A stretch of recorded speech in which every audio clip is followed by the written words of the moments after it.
Assalamualaikum warahmatullahi wabarakatuh. Perkenalkan, nama saya Nurhan Apandi dari Prodi Ilmu Kelautan dengan NIM 230605060002. Hari ini saya akan menyampaikan materi pengantar sosial ekonomi perikanan yang diberikan oleh Ibu Nurul Ofia Oktawati. Ya, saya mulai. Keterlibatan sosial ekonomi pada usaha perikanan diperlukan karena pada dasarnya usaha perikanan bertujuan untuk mensejahterakan pelaku usaha perikanan, yaitu nelayan atau petani ikan. Berdasarkan pengertian dan peran sosial ekonomi perikanan dan pembangunan bidang perikanan, maka ruang lingkup sosek perikanan yaitu hal-hal yang bersifat non-teknis perikanan.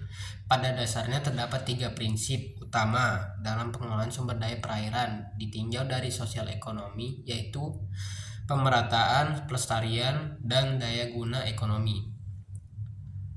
Prinsip pemerataan antara pelaku aktivitas usaha di bidang perikanan dan kesejahteraan masyarakat lain merupakan masalah yang paling sulit diwujudkan, namun tetap harus diupayakan dan dijalankan dengan cara-cara yang bertanggung jawab.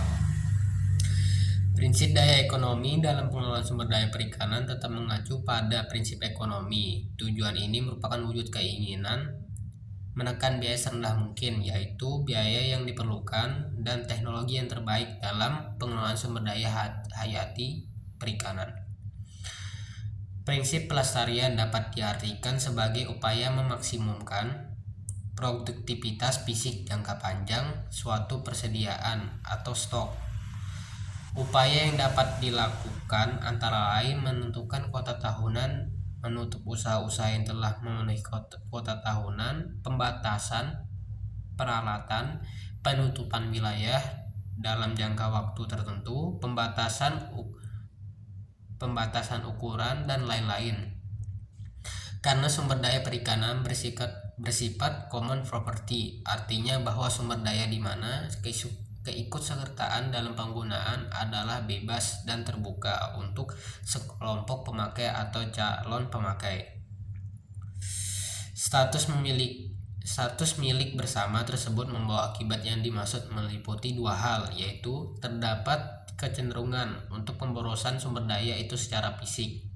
Tidak ada seorang nelayan pun yang mempunyai itikat untuk membatasi tangkapannya demi pendapatan di kemudian hari, karena apapun yang disisakannya di laut untuk esok hari akan diambil oleh orang lain.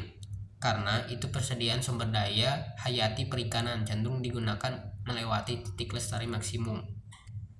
Pemborosan dalam arti ekonomi tanpa pembatasan modal dan tenaga kerja, ada kecenderungan tertentu banyak upaya untuk menangkap ikan begitu sedikit. 1. Lingkup kajian sosial ekonomi perikanan masyarakat menyangkut 1. Kemasyarakatan dan individu nelayan atau petani ikan. Kajiannya meliputi A. Sistem masyarakat sosial estis, sistem masyarakat atau sosial sistem, tata nilai interdependensi terhadap masyarakat lain secara bersama menentukan corak dan karakteristik masyarakat rumah tangga. B. Komunitas nelayan atau petani ikan, misalnya tentang keadaan sosial budaya nelayan, kondisi rumah tangga nelayan, dan lain-lain, atau kondisi individu nelayan.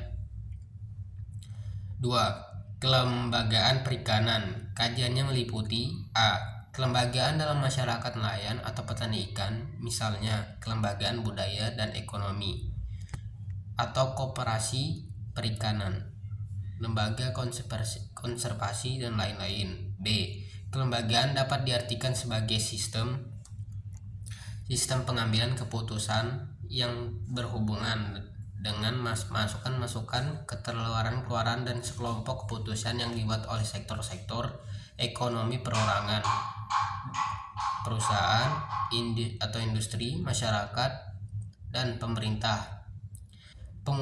C. Pengukuran bagi studi kelembagaan biasanya mengacu pada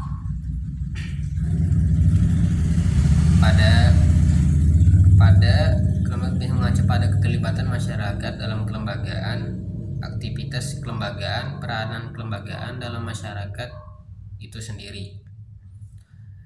3. Ekonomi yang menyangkut kajian ekonomi, rumah tangga, nelayan dan petani ikan, perusahaan, perikanan, dan industri lainnya, ekonomi lingkungan di wilayah perikanan, dan lain-lain. Misalnya, menilai ekonomi aset lingkungan hidup melalui Total Economic Value atau TEV, yaitu yang meliputi nilai yang digunakan atau use values atau UV, maupun yang belum digunakan atau non-use values atau NUV. 4. Kajian sosial ekonomi perikanan, yaitu memberikan ruang lingkup yang lebih luas pada bidang perikanan, tidak hanya di bidang teknik tetapi juga bidang kemasyarakatan dan ekonomi. 2. Memberikan rekomendasi tentang kelayakan usaha perikanan komersial yang akan dimulai atau pada awal usaha, memberikan pertimbangan ekonomi terhadap usaha perikanan yang komersial, baik usaha skala kecil, besar yang telah berjalan. 4. Memberikan rekomendasi yang bermutu bagi pembangunan masyarakat nelayan maupun petani ikan.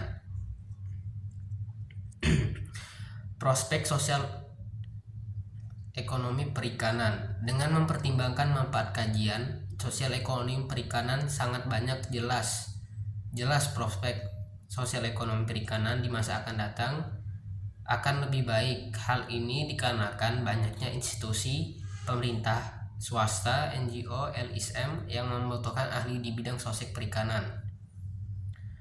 Untuk materi yang kedua yaitu permintaan dan penawaran. Definisi permintaan. Masyarakat cenderung memiliki keinginan atau wants yang tidak terbatas. Keinginan tersebut dalam bentuk permintaan atau demand. B. Permintaan adalah kesanggupan pembeli untuk membeli berbagai jumlah produk pada berbagai tingkat harga dalam waktu tertentu. Hukum permintaan. Hukum permintaan mengungkapkan bahwa semakin tinggi harga suatu produk akan menyebabkan menurunnya jumlah permintaan produk tersebut, atau semakin rendah harga suatu produk akan menyebabkan meningkatnya jumlah permintaan produk tersebut. Faktor yang mempengaruhi permintaan: 1. Harga barang itu sendiri. 2. Harga barang lain atau khusus barang substitusi dan komplementer. 3. Pendapatan rata-rata masyarakat. 4. Selera masyarakat. 5. Jumlah penduduk. 6. Ramalan perekonomian masa dating. Secara analisis, ekonomi permintaan terhadap barang dan jasa dipengaruhi oleh harga barang atau jasa itu sendiri. Kurva permintaan. Hukum permintaan menyatakan bahwa bila harga naik, maka jumlah permintaan akan turun dan sebaliknya. Untuk menggambarkan kurva permintaan, digunakan sebagai tolak ukur adalah harga, sedangkan faktor-faktor lain dianggap konstan atau centeris paribus. Contoh dari kurva permintaan yaitu sebagai berikut.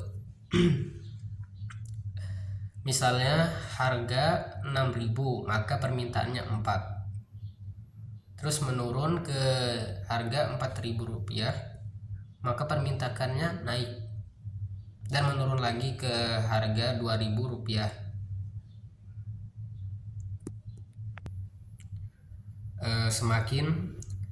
Semakin murah harga barang tersebut, maka semakin banyak permintaan. Fungsi kurva permintaan. 1. Fungsi kurva permintaan mempunyai persamaan sebagai berikut. QD sama dengan A kurang BP.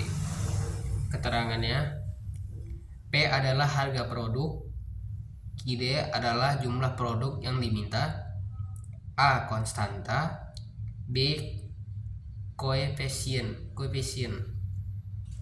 Untuk memperoleh persamaan kurva permintaan dapat digunakan rumus Q kurang Q1 per Q2 kurang Q1 sama dengan P kurang P1 per P2 kurang P1.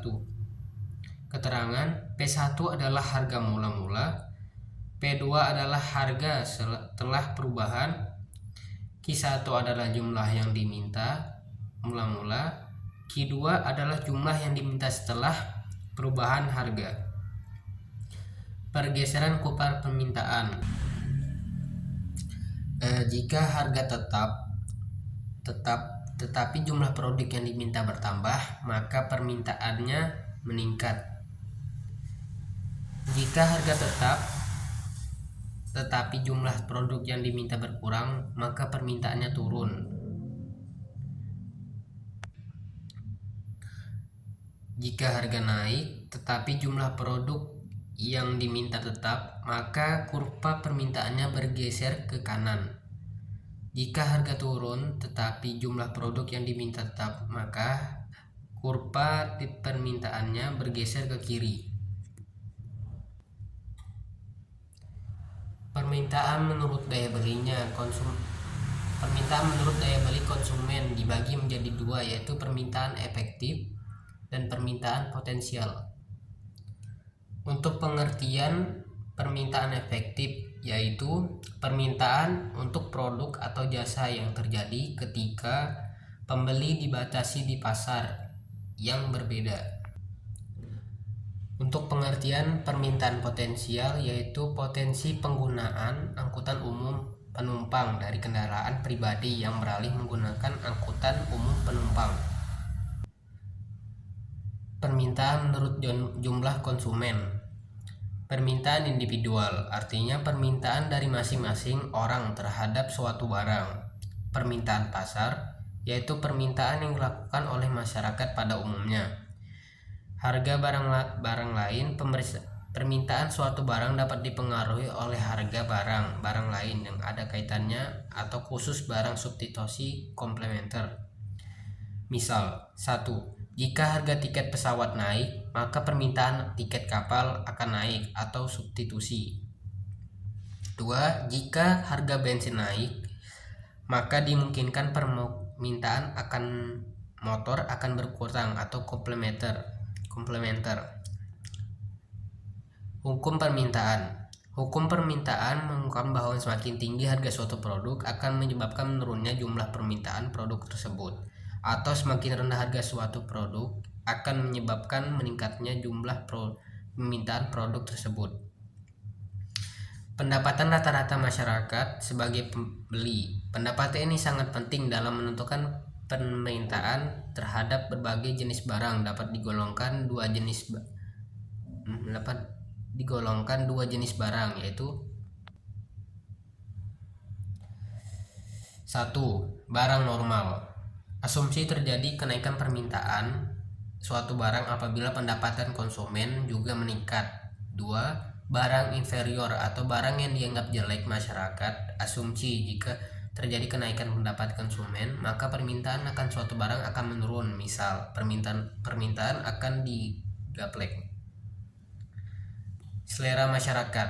Selera masyarakat mempunyai pengaruh yang cukup tinggi terhadap keinginan masyarakat untuk membeli barang dan jasa. Misal, pada waktu tertentu orang lebih suka membeli barang secara instan sehingga permintaan akan barang tersebut naik. Sebaliknya, orang tersebut akan meninggalkan barang yang bersifat instan dikarenakan mengandung bahan pengawet yang berbahaya. Jumlah penduduk. Tambahan jumlah penduduk jelas akan menambah jumlah barang yang akan dikonsumsi. Akan tetapi proporsinya akan sangat tergantung pada pertambahan dalam kesempatan kerja dengan asumsi apabila pertambahan penduduk disertai dengan pertambahan dalam kesempatan kerja, maka akan lebih banyak orang yang menerima pendapatan sehingga permintaan akan suatu barang dan jasa akan meningkat pula. Ramalan perekonomian masa mendatang. Jika para konsumen meramalkan kenaikan harga barang di masa datang, maka diasumsikan bahwa saat sekarang permintaan akan barang dan jasa oleh konsumen akan meningkat terutama terhadap barang-barang yang diprediksikan naik. Penawaran. Hakikat penawaran dalam transaksi di pasar, suatu permintaan akan terwujud apabila terdapat barang-barang dan jasa yang ditawarkan atau disediakan oleh penjual. Penawaran, jumlah barang yang ditawarkan produsen berbagai tingkat harga selama satu periode tertentu. B. Jumlahnya penawaran sebagai akibat adanya permintaan dan sebaliknya, sehingga antara penawaran dan permintaan tidak dapat dipisahkan. Hukum penawaran, apabila harga naik, maka jumlah barang atau jasa yang ditawarkan meningkat atau bertambah. Jika harga barang atau jasa turun, maka jumlah barang atau jasa yang ditawarkan berkurang atau turun. Hukum penawaran berbanding lurus dengan harga barang. Hukum ini juga tidak berlaku mutlak atau ceteris paribus. Faktor-faktor yang mempengaruhi penawaran. 1. Harga barang itu sendiri. 2. Harga barang lain yang terkait. 3. Harga faktor produksi. 4. Biaya produksi. 5. Teknologi produksi. 6. Jumlah pedagang atau penjual. 7. Tujuan perusahaan. 8. Kebijakan pemerintah. Dalam analisis penawaran harus dimisalkan faktor-faktor lainnya tidak berubah atau ceteris paribus. Harga barang itu sendiri, jika harga barang naik, maka penjual cenderung menambah jumlah barang yang ditawarkan. Hukum penawaran, semakin tinggi harga barang, semakin banyak jumlah barang yang ditawarkan. Semakin rendah harga barang, semakin sedikit juga jumlah barang yang ditawarkan. Harga barang lain terkait. Bila harga barang substitusi naik, penawaran suatu barang akan bertambah dan sebaliknya. Harga barang naik, konsumen pembeli barang substitusi barang X, pemerintahan barang Y naik, mendorong produsen meningkatkan hasil produksinya, mendorong produsen meningkatkan hasil produksinya, penawaran, dan maka penawaran barang Y meningkat. Bila harga barang komplement naik, penawaran suatu barang akan berkurang dan sebaliknya. Harga faktor produksi. Faktor produksi atau tingkat upah, bahan baku, tingkat bunga modal. Bila harga faktor produksi naik, maka perusahaan memproduksi output lebih sedikit dengan jumlah anggaran tetap. Laba perusahaan berkurang sehingga tidak menarik pengusaha akan pindah ke industri lain. Penawaran barang berkurang. Biaya produksi. Faktor produksi naik, biaya produksi naik, produsen mengurangi hasil produksi dan penawaran barang berkurang. Teknologi produksi. Kemajuan teknologi atau mengurangi biaya produksi, maka penawaran barang meningkat. Kemajuan teknologi menimbulkan efek, yaitu produksi dapat ditambah lebih cepat, biaya produksi semakin murah. Jumlah pedagang atau penjual. Jumlah pedagang bertambah, penawaran barang bertambah dan sebaliknya. Tujuan perusahaan. Bila tujuan perusahaan memaksimumkan keuntungan, maka perusahaan tidak memanfaatkan kapasitas perusahaannya secara maksimal, tetapi menggunakan pada tingkat produksi yang memberikan keuntungan maksimum. Bila tujuan perusahaan memaksimumkan hasil produksinya, maka penawaran barang tersebut bertambah. Kebijakan pemerintah. Kebijakan pemerintah dapat mempengaruhi penawaran suatu barang. Fungsi penawaran adalah penawaran yang dinyatakan dalam hubungan matematis dengan faktor-faktor yang mempengaruhi tingkat penawaran. Variabel tidak bebas atau dependent variable karena besarnya nilai ditentukan oleh variabel-variabel lain. Faktor-faktor yang mempengaruhi penawaran, variabel bebas independent variable. SX, PX, PY, PI, C, TK, PED, TUJ, KBIG. Tanda plus dan min pada fungsi penawaran menunjukkan pengaruh masing-masing variabel bebas terhadap penawaran barang X. SX penawaran barang X, PX sama dengan harga barang X, PY sama dengan harga barang Y, PI harga faktor produksi, C sama dengan biaya produksi, TEK atau teknologi produksi, PED sama dengan jumlah pedagang atau penjual, TUJ adalah tujuan perusahaan, KIBJ atau kebijakan pemerintah.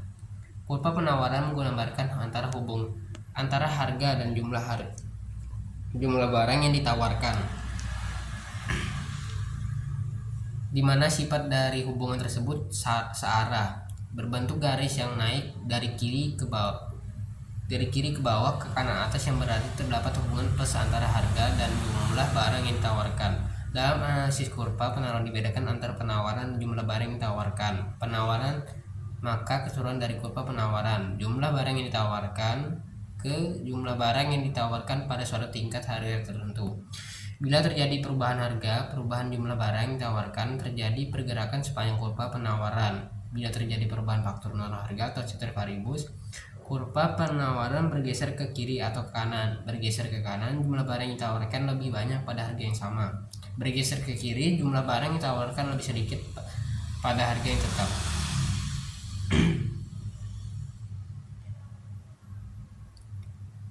Kemungkinan kenaikan permintaan. Kenaikan harga akibat rendahnya hasil produksi biasanya bersifat sementara. Kenaikan harga akibat permintaan meningkat dapat bersifat permanen, sehingga produsen dapat meningkat produksi dalam jangka waktu panjang. Subsidi dan dorongan pemerintah membantu tingkat jaminan harga dan kemantapan harga atau menetapkan harga produksi.